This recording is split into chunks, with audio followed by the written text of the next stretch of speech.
প্রিয় শিক্ষার্থীরা, আজকে আমরা আলোচনা করব সিম্পল, কম্পাউন্ড এবং কমপ্লেক্স নিয়ে। তোমরা জানো এটি হচ্ছে ট্রান্সফরমেশন অফ সেন্টেন্সের একটি অংশ, যেটি পরীক্ষায় মানে একদম 100% বাধ্যতামূলক এসে থাকে। তো এটা আমরা সাধারণত বিভিন্ন নিয়মে করে থাকি। প্রথমত অনেকে আমরা যেমন সিম্পলকে কম্পাউন্ড করা, সিম্পলকে কমপ্লেক্স করা, আবার হচ্ছে কমপ্লেক্সকে কম্পাউন্ড করা, কমপ্লেক্সকে সিম্পল করা। সো এইভাবে করতে গিয়ে আমার মনে হয় এটা একটু ঝামেলা হয়ে যায়। সো এই জন্য আমরা একটু ইজিলি করার চেষ্টা করব। তো চলো আমরা এখানে দেখো দুটি রুলস লিখেছি। তো প্রথম যে রুলসটি রয়েছে সেটি হচ্ছে সিম্পলে যদি ভার্বের সাথে আইএনজি থাকে, অর্থাৎ ভার্ব প্লাস আইএনজি, তাহলে ওই বাক্যটিকে কম্পাউন্ড করতে গেলে আমরা অ্যান্ড ব্যবহার করব, এবং কমপ্লেক্স করতে গেলে হোয়েন, অ্যাজ অথবা সিন্স বসে। অর্থাৎ আমরা এভাবে মনে রাখবো যে সিম্পলে ভার্বের আইএনজি, কম্পাউন্ডে অ্যান্ড, আর কমপ্লেক্স হচ্ছে হোয়েন, অ্যাজ, সিন্স। তো আমরা যদি এভাবে প্রতিটি রুলস মুখস্থ রাখি এবং তার সাথে একটি করে এক্সাম্পল মনে রাখি, তাহলে কিন্তু আমরা সহজেই যে কোনো বাক্য আমরা কমপ্লিট করতে পারবো। তো দেখো, এছাড়া এই বাক্য রূপান্তরের ক্ষেত্রে একটি মজার বিষয় হচ্ছে যে আমরা এক্সাম্পলগুলো যদি মনে রাখি, সেক্ষেত্রেও আমরা একটি বাক্যকে আরেকটি বাক্যে সহজে রূপান্তর করতে পারি। তো দেখো, এখন আমাকে যদি কখনো এরকমটা বলা হয় যে কমপ্লেক্স অর্থাৎ হোয়েন, অ্যাজ, সিন্স যুক্ত বাক্যকে সিম্পল করো, তাহলে ভার্বের সাথে আইএনজি, সিম্পল ভার্বের সাথে আইএনজি বাক্যটিকে কম্পাউন্ড করো, তাহলে অ্যান্ড বসবে। আবার বলতে পারে অ্যান্ড যুক্ত বাক্যটিকে কমপ্লেক্স করো, তাহলে হোয়েনে সিন্স বসবে। ওকে, তো দেখো এখানে একটা এক্সাম্পল লেখা হয়েছে, working hard the boy made a good result. তো এখানে ওয়ার্কিং হার্ড রয়েছে, অর্থাৎ এখানে ভার্বের আইএনজি ফর্ম রয়েছে, তাহলে কম্পাউন্ডে আমরা কি ব্যবহার করব? অ্যান্ড ব্যবহার করব।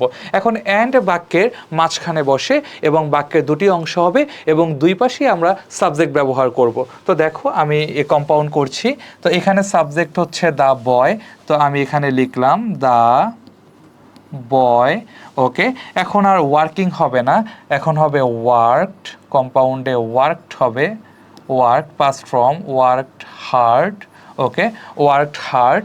তারপর হচ্ছে অ্যান্ড, যেহেতু এখানে সাবজেক্ট দ্য বয় লিখেছি, so he made a good result. আর এভাবে কিন্তু আমরা একটা ভার্বের সাথে আইএনজি যুক্ত সিম্পল বাক্যকে কম্পাউন্ড করতে পারি। তো এই বাক্যটিকে যদি আমরা কমপ্লেক্স করি, তাহলে দেখো কিভাবে করব। প্রথমে হচ্ছে হোয়েন, অ্যাজ অথবা সিন্স ব্যবহার করব। সো আমি এখানে লিখলাম হোয়েন দ্য বয়, ওকে, তারপরে ওয়ার্কড হার্ড, এখন আর অ্যান্ড বসবে না, অ্যান্ডের জায়গায় হয়ে যাবে comma, he made a good result. আর এভাবেই কিন্তু আমরা ভার্বের সাথে আইএনজি যুক্ত বাক্যগুলোকে কম্পাউন্ড করতে পারি এবং কমপ্লেক্স করতে পারি। ওকে, দ্বিতীয় যে রুলসটি রয়েছে একটু দেখো, সিম্পলে যদি ইনস্পাইট অফ পসেসিভ প্লাস ভার্বের আইএনজি থাকে, তাহলে কম্পাউন্ডে বাট ব্যবহার করতে হয় এবং কমপ্লেক্সে দো অথবা অল দো বসে। ওকে, তো আমরা এখানে ইনস্পাইট অফ এই জায়গাটা আমরা সবাই বুঝলাম, কিন্তু পসেসিভ জিনিসটা একটু দেখো, আমি বলে দিই। সাধারণত প্রোনাউনের তিনটি ফর্ম, একটা হচ্ছে সাবজেক্ট, একটা হচ্ছে অবজেক্ট, একটা হচ্ছে পসেসিভ। সো এক্ষেত্রে দেখো, যেমন আমি বললাম হিয়ের অবজেক্ট হচ্ছে হিম, পসেসিভ হচ্ছে হিজ, তারপর হচ্ছে শি, হার, হার।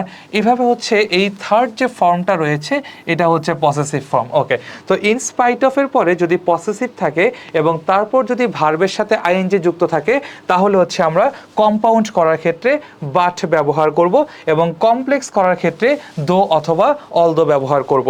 তো দেখো এখানে এক্সাম্পলটি কি লিখেছি সিম্পলে, in spite of his trying heart and soul he could not succeed in life. অর্থাৎ সে যদি অন্তরস্থ থেকে, মন থেকে পরিশ্রম না করে, কঠোরভাবে পরিশ্রম না করে, তাহলে সে সফল হতে পারবে না। ওকে, তাহলে এখানে ইনস্পাইট অফ রয়েছে এবং তারপরে হচ্ছে হিজ পসেসিভ রয়েছে এবং বিফোর রয়েছে, তাহলে আমরা কম্পাউন্ড কিভাবে করব? একটি বাট ব্যবহার করব। বাট অবশ্যই বাক্যের মাঝখানে বসবে এবং দুই পাশে আমরা সাবজেক্ট ব্যবহার করব। ওকে, তাহলে দেখো এখানে হিজ রয়েছে, তো আমরা হিজের সাবজেক্টিভ ফর্ম লিখলাম হচ্ছে হি, ট্রাইং হবে না, হয়ে যাবে tried, he tried hard and soul okay, tried heart and soul. তারপর হচ্ছে but he could not succeed in life. Okay, আর এভাবে হচ্ছে আমরা সিম্পল বাক্যটিকে কম্পাউন্ড করতে পারি। এখন এই বাক্যটিকে যদি আমরা কমপ্লেক্স করি তাহলে আমরা কি ব্যবহার করব? দো অথবা অল দো ব্যবহার করব। ওকে, তাহলে দেখো আমরা এই বাক্যটিকে কমপ্লেক্স করছি। তাহলে আমি লিখলাম হচ্ছে though he tried hard and soul. Okay, আর বাট এখানে আমরা বাট লিখবো না, কমা দিয়ে দিব। হি কুড নট, অর্থাৎ বাকি অংশ, সাকসেড ইন লাইফ। তার মানে আমরা এটা বুঝতে পারলাম যে অর্থাৎ ইনস্পাইট অফ পসেসিভ প্লাস ভার্বের সাথে আইএনজি যুক্ত বাক্যগুলোকে কম্পাউন্ড করার ক্ষেত্রে আমরা বাট ব্যবহার করব এবং কমপ্লেক্স করার ক্ষেত্রে আমরা দো অল দো ব্যবহার করব। সো এভাবে যদি আমরা রুলসগুলোর সাথে একটি করে এক্সাম্পল মনে রাখতে পারি তাহলে কিন্তু সিম্পল কমপ্লেক্স কম্পাউন্ড খুব ইজিলি আমরা রূপান্তর করতে পারবো।